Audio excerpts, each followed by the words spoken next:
자, 이번 시간에는 우리 비거주자 외국법인에 대한 원천징수에 대한 설명을 좀 드리겠습니다. 자, 비거주자 외국법인은요, 사실은 비거주자 같은 경우는 국적이 우리나라가 아닌 자와 맞는 자, 이건 뭐 상관없습니다. 국적하고는 관계없이 비거주자는 국내에 주소를 두고 있지 않거나, 그죠? 183일 이상 거소를 두고 있지 않은 분들이 이제 비거주자죠. 그리고 외국법인 같은 경우는 외국에 본점 소재를 두고 있으면 외국법인입니다.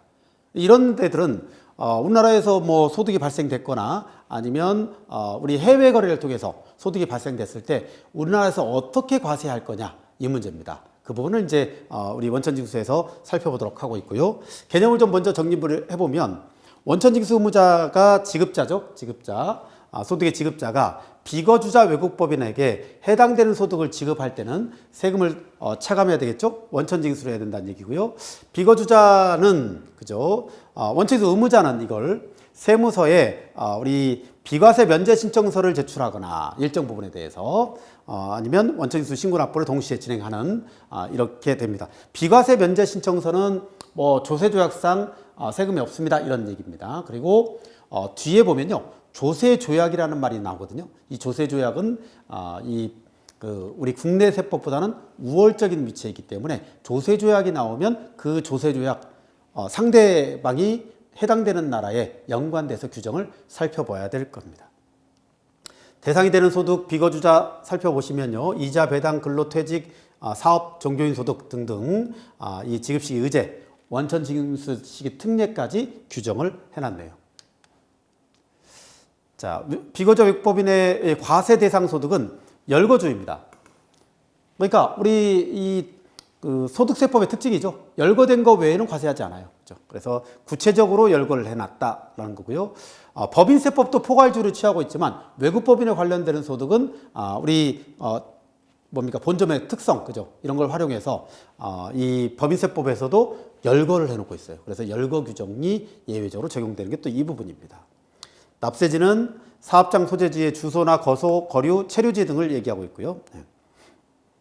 과세표준 계산 방법은 우리나라에서 적용되는 이렇게 소통되는 데가 아니기 때문에 해외에서 거래를 하잖아요. 그러면 세금을 어떻게 할 거냐라는 이 방식이 되게 논란이 많습니다. 그리고 실제로 이 부분에 대해서 계약서에 명기를 하지 않잖아요. 그러면 이 세금 가지고 국제적으로 다투는 사례가 굉장히 많습니다.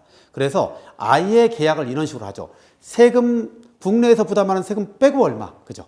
그러니까 우리나라에 내야 될 세금 빼고 얼마를 줄게. 그러니까 총 1억입니다. 세금은 외국법인이나 비거주자가 내야 됩니다. 이게 아니고 국내에서 이럴 수 있는 세금 다 우리가 정산할게. 나머지만 줄게. 이렇게 생각을 하는 거죠.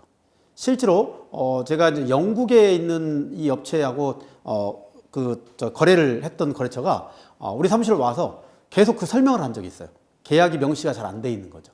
그래서 그런 부분을 왜 세금을 내가 적게 다 부담해야 되느냐. 이건 다 내 돈이다. 이렇게 얘기를 한 적이 있습니다. 참고해서 보시고요. 그래서 이제 보통 일반적으로 지급자 세금 부담, 우리가 세금 다 부담하고 나머지는 줄게 라고 됐을 때는 우리 지급 금액을 딱 따지고 거기에 1 원천징수세율을 적용을 하는 거죠. 원천징수세율이 만약에 10%다 라고 하면 그죠? 0.9에 1이니까 어떻게 됩니까? 110%인가요? 예, 따져보면 됩니다.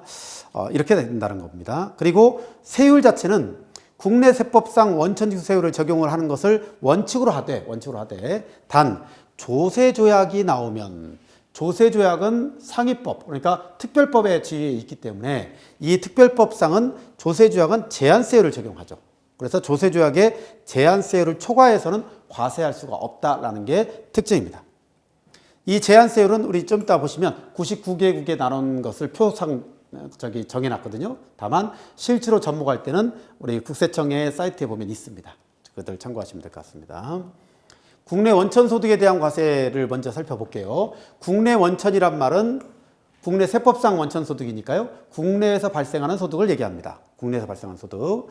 이 국내에서 발생하는 소득에 대해서는 이 열거주의를 열거하고 있습니다. 열거해서 과세하고 있습니다.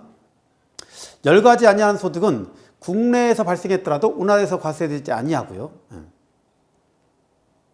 그 다음에 조세조약상 국내 원칙으로 규정되어 있더라도 해당 소득에 대해서는 과세가 불가능합니다. 그러니까 자체가 열거가 되어 있지 않으면 조세조약에 체결이 되어 있지 않더라도 우리는 과세할 수가 없다. 이런 얘기입니다. 열거주의이기 때문에. 국내 세법이 비거주자 국내 원천 소득을 소득 중별로 구분, 열거하는 이유는 세율이나 과세 방법 등에서 취급을 달리하기 때문입니다. 그죠? 그러니까 그 나라와 우리나라의 이 관계도 되게 좀 따지죠. 그래서 요즘은 이제 항상 문제가 되는 게 항구적 주거지가 어디냐. 국제법으로 따지는 게 항구적 주거지. 그러니까 우리나라에서 주로 체제하고 있느냐, 그 나라에서 주로 체제하고 있느냐. 이런 것까지 마지막에 따져요. 그래서 우리나라에서 과세해야 되는 게 맞냐, 그 나라에서 과세하는 게 맞냐. 이걸 따집니다. 국내 원천 소득에 대한 과세는 이 조세조약이 없는 경우를 한번 볼게요. 없는 경우에는 가장 중요한 게 국내 사업장이 있느냐가 중요합니다. 국내 사업장. 근데 국내 사업장이요. 나 여기 사업장이 있어 라는 얘기가 아니고 우리는 법무법인의 연락처를 하겠습니다. 세무법인의 연락처로 지정하겠습니다. 그러면 그게 국내 사업장이다. 이렇게 생각하시면 되겠습니다. 국내 사업장이 있냐 없냐에 따라서 많이 달라져요. 많이 달라져요. 국내 사업장이 있다라고 하면 어떻습니까? 종합소득과세를 전제로 하죠. 그러니까 국내의 세법에 준용해서 국내 부가세법도 국내법에 따르고요. 그렇습니다. 그러나 국내 사업장이 없는 비거주자다라고 하면 거의 대부분은 분리과세, 완납적 원천징수로 종결이 되죠. 자, 그리고 인적 용역 같은 경우는 어때요? 여기에는 대부분 다 분리과세, 종합과세에서 따지지만 국내 사업장이 없는 비거주자 같은 경우는 분리과세로 하고요. 대신에 인적 용역 같은 경우는 종합과세를 선택할 수 있습니다. 즉 타소득과 합산해서 나는 국내에서 신고할래요? 라고 선택할 수 있죠. 아니면 분리과세는 자, 지급자가 원천징수하고 줄게요. 이런 뜻입니다. 부동산 소득은 종합소득세 신고와 납부해야 되는 부분 참고하시고요. 퇴직소득은 거주자와 동일하게 분류과세한다. 세율은 여기에 있습니다. 특징을 좀 볼까요? 자, 구체적인 사례는 몇 가지만 보겠습니다. 국내 사업장이 있는 비거주자는 부동산이 있으면 비거주자를 포함합니다. 그러니까 부동산이 있으면 국내 그 사업장, 임대사업장이다라면 이 사람은 그죠? 국내 사업장이 있다. 비거주자라 하더라도 이렇게 보는 거예요. 그러면 종합과세가 기본이죠. 국내 사업장이나 부동산 소득이 있는 비거주자도 일용근로자의 급여, 분리과세, 배당, 분리과세 등에 대해서는 동일하게 거주자와 동일하게 분리과세를 적용하고 있습니다. 조사조약상의 제한세율보다 높은 경우에는 제한세율을 적용합니다. 우리 이 제한세율이 되게 중요한 게요. 조세조약에 나와 있는 제한세율이 있는데도 불구하고 그보다 높게 과세할 수 없어요. 그렇죠? 이건 그 나라와의 약속이기 때문에 그렇습니다. 타방채약국이라고 하죠. 일방채약국, 타방채약국. 그죠? 자, 뭐 근로감독에 대한 건설에 대한 용역, 그죠? 이런 인적 용역 대가는 국내 사업장에 귀속되더라도 사업자 등록을 하지 않았으면 원천징수해야 된다. 그러니까 특성이 귀속된 걸로 보는데 귀속됐으면 사업장이 있어야 되잖아요. 그죠? 근데 그게 아니라도 원천징수는 별개로 진행된다. 해야 된다. 이런 뜻입니다. 조금 더 볼게요. 유가증권 양도소득 10% 원천징수 하죠. 근데 이 10%가 너무 과도할 수가 있어요. 나는 90억에 사갖고 100억에 팔았는데 10억 남겼어요. 근데 100억에 10%면 10억이잖아요. 그래서 양도한 자산의 취득가액이나 양도 비용을 확인할 때는 지급액의 10% 그리고 양도 차액의 20% 중 적은 금액을 원천징수합니다. 그죠? 양도소득 같은 경우는 마찬가지 유가증권이나 양도소득 똑같은 겁니다. 다만 이 양도소득은 보세요. 양도소득은 개인 양수자는 원천징수 의무가 면제됩니다. 왜냐하면 개인 양수자는 양도소득세 신고 의무가 있기 때문에 이 부분에 대해서는 면제가 됩니다. 그렇죠? 참고하시고요. 기타 소득 20%, 인적 영역이 있는 사업자는 본인 선택에 따라서 종합소득 신고가 가능합니다. 유리한 대로 하는 거죠. 자, 국내 원천 소득에 대한 과세에서 이 외국 법인에 대한 내용은 거의 비슷합니다만 국내 사업장이 있냐 없냐가 또 중요한 요소죠. 그죠? 나머지는 거의 비슷하기 때문에 이 부분은 그냥 넘어가셔도 되겠습니다. 특징은 다 봤고요. 자, 과세 표준을 실제로 계산해 볼까요? 과세 표준은 비거주장에 지급하는 원천징수, 원천소득의 총액, 그러니까 세금, 세후가 아니고 세전으로 해야 된다는 얘기죠. 세전으로. 지급자 세금 부담의 경우에는 세금 부담을 약정하는 경우에는 이 산식 있죠. 산식 아까 했던 거에 따라서 계산합니다. 그리고 또 우리가 신경 써야 될 부분은요. 조세조약은 대부분은 지방소득세가 포함되어 있거든요. 즉 우리가 10%입니다라고 하면 9.09%는 본세고요. 0.91%는 지방소득세예요. 이걸 다 포함해서 되는 게 대부분인데 몇 나라가 포함이 안 돼 있습니다. 그래서 포함이 됐을 때 이게 대부분의 나라는 제한세율을 적용할 때는 다음과 같습니다. 즉 제한세율에다가 지방세가 보통 10% 부가세잖아요. 부가세 형태로 따라가잖아요. 그래서 0.1을 얻는다라는 개념이죠. 그죠? 네. 근데 옛날에는 이게 부가세, 지방세가 부가세라고 해서 10%를 부과시켰지만 지금은 어때요? 독립사화돼 있잖아요. 2013년부터. 그래서 개인은 거의 지금 내는 금액 10%를 따라가고 있는 형국이지만 법인 같은 경우는 우리 법인세를 내가 그 1,000만 원 냈다 하더라도 지방세를 2,000만 원 내는 경우가 있어요. 그죠? 공제감면은 인정하지 않거든요. 자, 세율 적용입니다. 국내세법에 원천징수 있지만 제한세율을 적용한다 했죠. 예. 제한세율의 특징을 좀 보겠습니다. 제한세율의 특징은 총액에 대해서 적용하죠. 총액. 그리고 제한세율이 적용되는 과세표준은 순소득이 아닌 수익금액 전체에 대해서 얘기하는 거예요. 그래서 차액만 가지고 따지는 게 아니다라는 거고요. 조세조약 체결국의 거주자에 대해서만 적용합니다. 원천지구에서 과세할 수 있는 최고 한도의 세율이 제한세율이다라는 거 참고하시기 바랍니다. 그래서 제한세율이면요. 일단은 그 소득이 뭔지를 보고 그 소득의 최고 한도를 정해놨기 때문에 그 소득의 범위를 넘어갈 수 없어요. 그렇죠? 물론 국내세법이 더 작으면 그 국내세법을 적용하겠지만 그럴 리가 없죠. 그렇죠? 네.